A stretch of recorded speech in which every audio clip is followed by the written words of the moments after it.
تو اس مہینے میں سچی توبہ کر کے عملی زندگی کی طرف ہم قدم بڑھا سکتے ہیں۔ اگر دشمن چھوٹ گیا پھر تو ہم اتنے کم ہمت ہیں کہ پھر شاید ہمارا قدم نیکی کی طرف اٹھے ہی نہ۔ جو حاصل کرنا ہے ہم اس مہینے میں حاصل کریں۔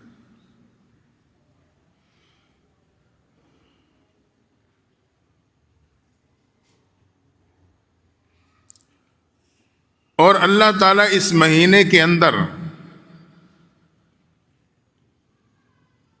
ایک دوسرا بہانہ ہے بخشش کا، اپنے بندے کے نیک اعمال کے ریٹ کو بڑھا دیتا ہے۔ نیک عمل کے ریٹ بڑھ جاتے ہیں۔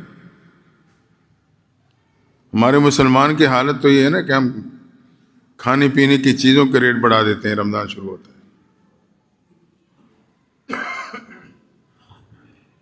اللہ اپنے بندے کے اعمال کی قیمت بڑھا دیتا ہے۔ عام روٹین میں من جاء بالحسنہ فلہ عشر امثالھا، ایک کے بدلے میں 10 نیکیاں ملتی عام دنوں میں۔ ان دنوں میں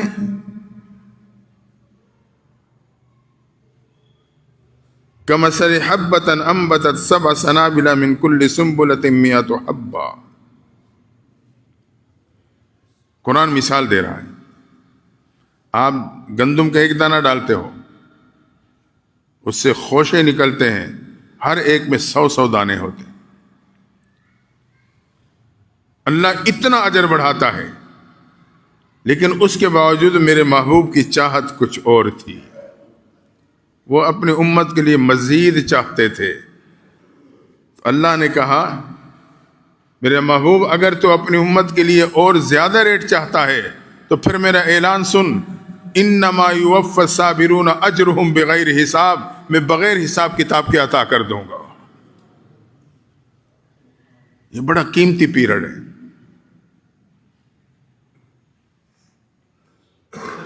اس میں اعمال کی قیمت اتنی بڑھتی ہے، 70 100 سے بڑھتے ہوئے 700 سے بڑھتے ہوئے فرمایا بغیر حساب کتاب کے دوں گا۔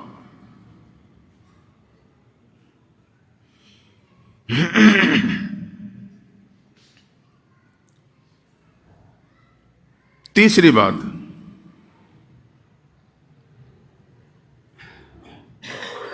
اللہ نے سحری کے کھانے میں برکت رکھی۔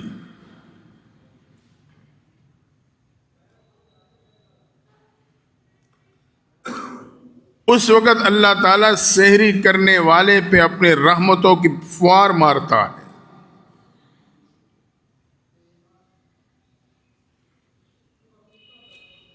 جب فوار پڑتی ہے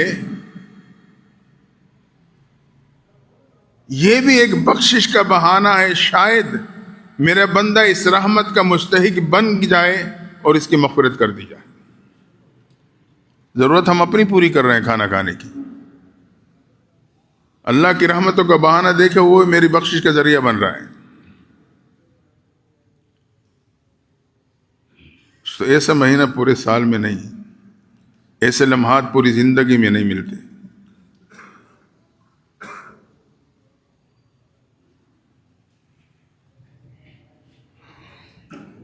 اور اسی طرح بوقت افطار،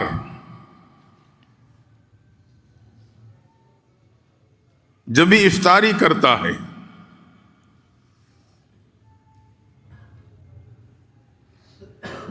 اللہ کی رحمت متوجہ ہوتی ہے، میرے بندے مانگ جتنا مانگ سکتا ہے، مانگ جو بھی مانگ سکتا ہے، میں آج تمام کو قبول کر لوں گا۔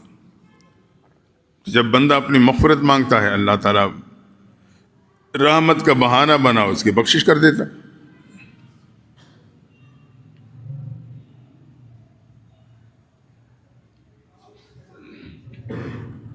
سحری کے ٹائم رحمت کی فوار پڑتی، دل پہ جو زنگ اور میل جم گئی تھی وہ گیلی ہونے کی وجہ سے کچھ نرم پڑنے لگتی۔